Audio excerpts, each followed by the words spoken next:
Assalamualaikum warahmatullahi wabarakatuh. Perkenalkan, saya Iftam Karimah dengan NIM L021241041054. Perkenalkan, nama saya Anissa Tendra dengan NIM L021241041034. Nah, pada video kali ini kami akan membahas mengenai padang lamun. Padang lamun merupakan ekosistem laut dangkal yang didominasi oleh vegetasi lamun. Ekosistem padang lamun memiliki peran penting dalam ekologi kawasan pesisir karena menjadi habitat bagi berbagai biota laut yang menjadikannya tempat mencari makanan atau feeding ground seperti bagi penyu hijau, dugong, aneka jenis ikan, enceng mata, dan gasteropoda. Peran lain dari padang lamun ialah menjadi barrier atau penghalang bagi ekosistem terumbu karang dari ancaman sedimentasi yang berasal dari daratan. Eksistensi lamun merupakan adaptasi terhadap salinitas tinggi. Kemampuan lamun menancapkan akar di substrat dan kemampuan untuk tumbuh dan bereproduksi pada saat terbenam. Jenis lamun mencapai 58 spesies di seluruh dunia dengan konsentrasi utamanya yaitu di Indonesia dan Pasifik. Dari jumlah tersebut, 16 spesies dari 7 genus ditemukan di Asia Tenggara. Di Indonesia ditemukan jenis lamun sebanyak 8 genus dan 13 spesies lamun di perairan Indonesia. Lamun adalah tumbuhan berbunga atau Angiospermae yang hidup terendam dalam kolam air dan berkembang dengan baik di perairan laut dangkal dan estuari. Tumbuhan lamun terdiri dari 2 daun dan seludang, batang menjajar yang biasa disebut rimpang atau rizoma, dan akar yang tumbuh pada bagian rimpang. Nah, lamun memiliki sistem perakaran serabut yang berfungsi untuk menancapkan tumbuhan ke substrat serta menyerap zat-zat hara. Akar lamun umumnya pendek dengan beberapa percabangan atau branching root atau bahkan tidak memiliki percabangan atau simple root. Nah, selanjutnya yaitu proses evolusi. Padang lamun merupakan keturunan dari tumbuhan berbunga darat atau anggota dari Manglopita. Ini merupakan kebalikan dari jalur evolusi umum, di mana kehidupan tumbuhan biasanya dimulai di air dan kemudian berpindah ke darat. Proses evolusi ini terjadi ketika nenek moyang tumbuhan berbunga tersebut kembali beradaptasi untuk hidup sepenuhnya di lingkungan laut. Peristiwa ini diperkirakan terjadi lebih dari 75 juta tahun yang lalu. Untuk bertahan hidup di air asin, padang lamun harus mengembangkan serangkaian adaptasi unik yang tidak dimiliki oleh tumbuhan darat. Adaptasi tersebut meliputi yang pertama, yaitu kemampuan bunga untuk penyerbukan di bawah air. Padang lamun memiliki kemampuan luar biasa untuk melakukan penyerbukan dan penyerbukan biji di bawah permukaan air. Kemudian yang kedua yaitu sistem akar yang kuat. Akar lamun berevolusi untuk menancap kuat di substrat dasar laut, pasir ataupun lumpur, dan menahan arus serta gelombang. Kemudian yang ketiga yaitu toleransi terhadap salinitas. Nah, mereka mengembangkan mekanisme fisiologis untuk mentoleransi lingkungan air asin yang memiliki salinitas tinggi. Nah, sesuatu yang tidak bisa dilakukan oleh sebagian besar tumbuhan darat. Nah, selanjutnya yaitu contoh spesies yang hidup di lamun. Yang pertama itu ada penyu, kemudian yang kedua ada singa laut, yang ketiga ada kepiting, kemudian yang keempat yaitu kuda laut, yang kelima ada hiu, yang keenam itu ada pari, dan yang terakhir itu ada ikan terumbu karang dan Alaska polo. Sekarang peran lamun dalam mendukung kehidupan spesies yang berasosiasi. Lamun mendukung kehidupan spesies yang berasosiasi karena berperan sebagai produsen primer yang menghasilkan energi melalui fotosintesis. Ini membentuk dasar dari rantai makanan di ekosistem pesisir. Biomasa lamun yang kaya energi menjadi sumber makanan bagi dugong dan penyu. Sementara detritus dari daun lamun yang busuk juga menyediakan nutrisi bagi organisme lain. Selain itu, lamun menciptakan lingkungan yang aman dan kaya akan makanan, sehingga menjadi tempat pemijahan dan asuhan nursery ground bagi banyak spesies ikan dan invertebrata yang pada akhirnya mendukung produktivitas perikanan, habitat dan perlindungan bagi spesies terancam, tempat pembibitan ikan karang dan bernilai ekonomi, sumber makanan bagi herbivora laut, menyaring polutan logam berat, nutrien berlebih, menghasilkan oksigen yang memperkaya ekosistem.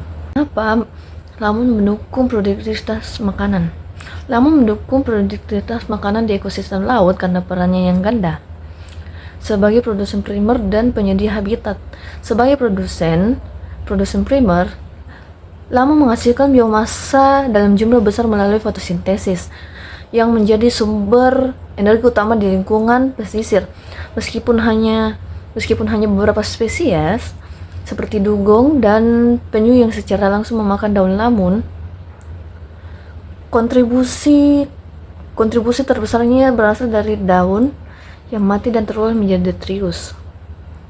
Detritus yang kaya nutrisi ini membentuk dasar dari rantai makanan yang sangat produktif, di mana partikel-partikelnya dikonsumsi oleh mikroorganisme yang sangat produktif, di mana partikel-partikelnya dikonsumsi mikroorganisme yang kemudian menjadi makanan bagi berbagai invertebrata dan ikan-ikan kecil. Selain itu, kerapatan padang lamun menciptakan lingkungan yang aman dan terlindung dari predator, menjadikannya tempat asuhan yang ideal bagi anakan banyak spesies ikan dan krustasea. Lingkungan yang kaya makanan dan aman ini memungkinkan anakan tersebut untuk tumbuh dan bertahan hidup dengan tingkat keberhasilan yang tinggi, yang pada akhirnya meningkatkan populasi ikan dan reproduktivitas perikanan secara keseluruhan. Selanjutnya yaitu estimasi kemampuan lamun dalam menyimpan karbon organik. Lamun memiliki kemampuan luar biasa untuk menyimpan karbon organik. Ekosistem lamun diperkirakan dapat menyimpan karbon 2 kali lebih banyak daripada hutan hujan tropis dan mampu menyimpan sekitar 83.000 metrik ton karbon per kilometer persegi. Lamun menyimpan 90% karbonnya di dalam sedimen yang terkubur selama berabad-abad. Kemampuan ini menjadikan lamun sebagai bagian penting dari karbon biru dan berperan dalam mitigasi perubahan iklim. Lamun memiliki kapasitas yang cukup besar untuk mengakumulasi karbon karena waktu pergantian komponennya yang relatif lambat dan lama. Lamun dapat menimbun kelebihan produksi karbon di dalam sedimen yang tersimpan dalam kurun waktu ribuan tahun. Menurut akumulasi karbon di dalam padang lamun diperoleh secara langsung dari fiksasi karbon atau fotosintesis berlebihan. Sebagian dialokasikan secara langsung ke dalam sedimen sebagai rimpang dan akar. Padang lamun juga berperan seperti hutan di daratan dalam mengurangi karbon dioksida. Seperti tanaman darat lainnya, lamun memanfaatkan karbon dioksida untuk proses fotosintesis dan menyimpannya dalam bentuk biomasa. Hasil penelitian Pusat Penelitian Oseanografi diketahui bahwa padang lamun dapat menyerap rata-rata 6,59 ton per tahun atau setara dengan 24,13 ton CO2 per tahun. Salah satu peran utama lamun adalah sebagai penyimpan karbon dengan karakteristik uniknya. Berdasarkan analisis karbon gate, pengukuran metabolisme, dan estimasi kapasitas penimbunan karbon, komunitas lamun menunjukkan sifat autotrofik sehingga berperan sebagai penyimpan karbon. Lamun dalam melindungi perairan pesisir, mencegah erosi pesisir, sistem perakaran dan rimpang lamun sangat padat dan saling terhubung membentuk jaringan yang kuat di bawah dasar laut. Jaringan ini secara efektif mengikat dan menstabilkan sedmen dengan menahan sedimen yang lamun mencegahnya terbawa oleh arus atau gelombang, yang secara langsung mengurangi laju erosi pada garis pantai. Kedua itu meredam gelombang dan arus. Daun lamun yang panjang dan fleksibel berfungsi sebagai perendam alami. Ketika gelombang dan arus air bergerak melewati padang lamun yang rapat, gesekan yang terjadi akan mengurangi kecepatan dan energi gelombang secara signifikan. Kemampuan ini membantu melindungi area pesisir dari dampak badai dan gelombang tinggi, menjaga struktur pesisir dan ekosistem di belakang. Ketiga itu menjernihkan air. Lamun memiliki kemampuan luar biasa untuk menjernihkan air. Daunnya yang lebat bertindak seperti filter biologis, merangkap partikel-partikel tersuspensi dan sedimen yang mengendap ke dasar laut, membuat air di sekitar padang lamun menjadi lebih jernih dan memungkinkan lebih banyak cahaya matahari menembus ke dasar. Yang penting untuk pertumbuhan lamun itu sendiri dan terumbu karang. Selanjutnya yaitu bagaimana aktivitas antropogenik mempengaruhi kondisi kerusakan lamun. Yang pertama yaitu pencemaran. Pencemaran merupakan ancaman terbesar bagi lamun.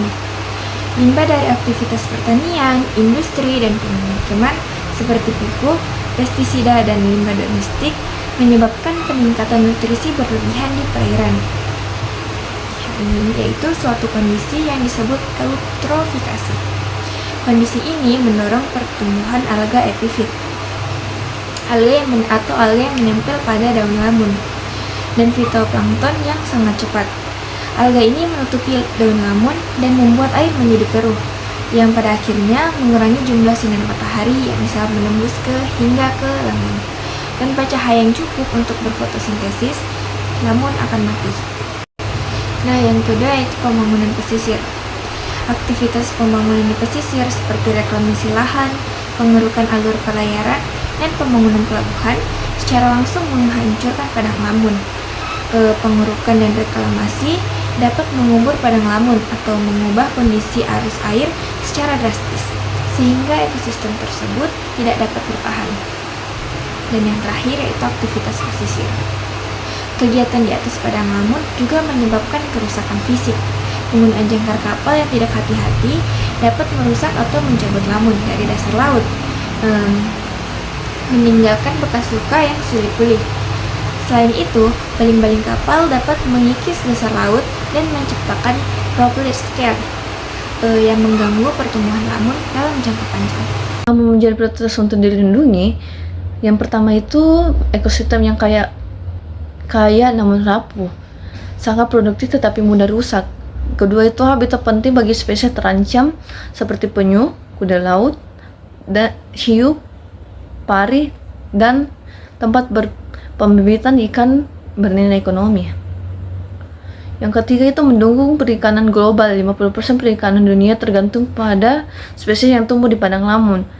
Yang keempat itu menyimpan karbon biru terbesar, menyimpan hampir 20 miliar ton karbon organik dan mengubur 20 juta ton karbon setiap tahun, berperan penting melawan perubahan iklim. Kelima, melindungi pesisir alami, menahan ombak, badai, dan erosi, serta melindungi ekosistem lain seperti mangrove dan rawan asin. Terakhir itu restorasi sulit dan mahal. Kemampuan manusia menanam ulang lamun terbatas sehingga melindungi yang sudah ada lebih efektif dibanding memulihkan yang hilang. Nah, itu tadi pembahasan materi dari kelompok kami.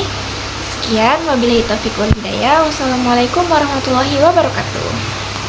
Terima kasih.